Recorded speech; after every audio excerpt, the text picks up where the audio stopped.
Hey, I'm Scott Grove from ImagineGrove, and I've been a professional woodworker all my life, about 40 plus years. And for the last 10 years, I've been teaching and refining how to do curved joinery using a router. And that led me to write this book, Hardwood Edging and Inlay for Curved Tables. And during that process, I realized there was a need for an offset extended router base that accepted a template guide. I couldn't find any on the market. And I've looked, I couldn't find an offset router base that accepted a template guide. Someone missed the boat on that one. In addition, I couldn't find extra large template guides or bushings that would offset a 1/2-inch router bit on either side of the cutting seam.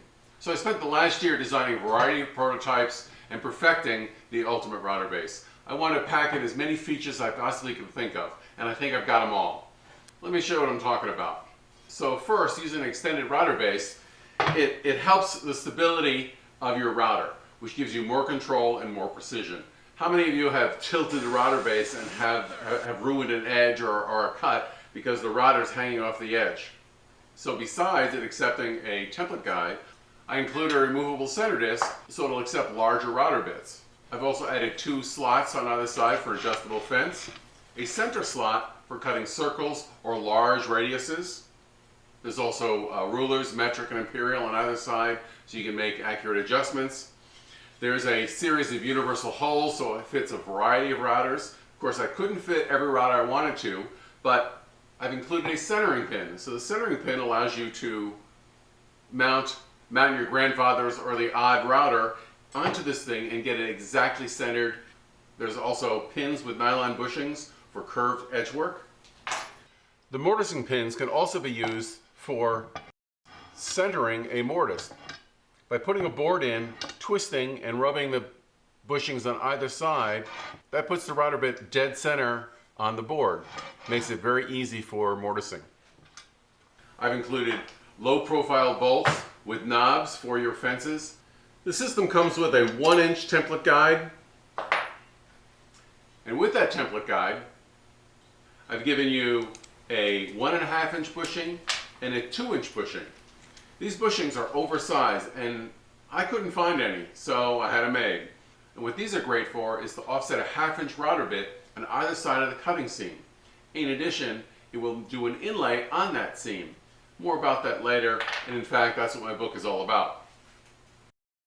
In addition, I provided a parallel drawing disc. This allows you to draw a line 1/2-inch parallel from a template. You can also install this into the 1.5-inch bushing or into the 2-inch bushing, giving you a 3/4-inch offset or a 1-inch offset. This is really important for layouts when you're doing template work and using your bushings. I'll tell you more about that later. In addition, if you're doing a straight cut and you want to make a second cut and take just a little bit more off of, like a 1/16 of an inch, to clean up that cut or just to reduce the size a little bit, what I've done is the spindle center to the edge of the round side of the template guide is 4.5 inches, but it is 4 7/16 to the straight side. So you can simply rotate your router base and run the straight side on your straight edge, and you would get a reduction of your cut by 1/16 of an inch. It's great for rough cutting and then doing a clean cut. Really handy. I've also included registration marks to locate the dead center if you're trying to plunge on a specific spot. I've given holes on the outside of the router base, and that allows you to, if you want to make a quick router table, gives you holes that you can quickly screw to a router table, or if you want to include a shim sheet or raised surface for some reason, it just makes it a lot easier. So you'll never have to take the router off the router base. Now, one advantage of this entire system is that everything is made by the same manufacturer. So the bushings have very high tolerances and fit on a template guide. The template guide fits into the insert plate. The insert plate fits into the router base with very high tolerances. I don't know about you, but I've seen some of these. You buy them from one manufacturer, you put it in a different manufacturer, and there's a lot of slop. There's no slop in my system. So this router base has universal holes. I've tried to pick most of the commonly used routers and given the hole patterns for that. Believe it or not, that was extremely difficult to do. Most manufacturers do not provide their mounting hole pattern. I don't know why, but that's kind of stupid as far as I'm concerned. So I also bought other universal mounting plates. Every one on the market that I could find. The problem is that none of them lined up exactly to each other. So I had to rule out all of them. It was really frustrating. I then also downloaded every hole pattern I could find from third parties. And again, a lot of them didn't line up. I couldn't find one. Like Porter cable is about the only one that was consistent. So with that said, if I could find 3 that cross-referenced and were the same, I kind of went with it. Then I tried to squeeze in as many holes as I could. Again, if your router doesn't have hole patterns, I've given you the centering pin that will help you center your router and align and drill your own holes. Please look for that video and I'll show you how to do that. For example, I have the Bosch 1617, which I guess is a popular one. I kind of missed the boat on that, but I'll show you how to do that. It's very easy to do. So here's the deal.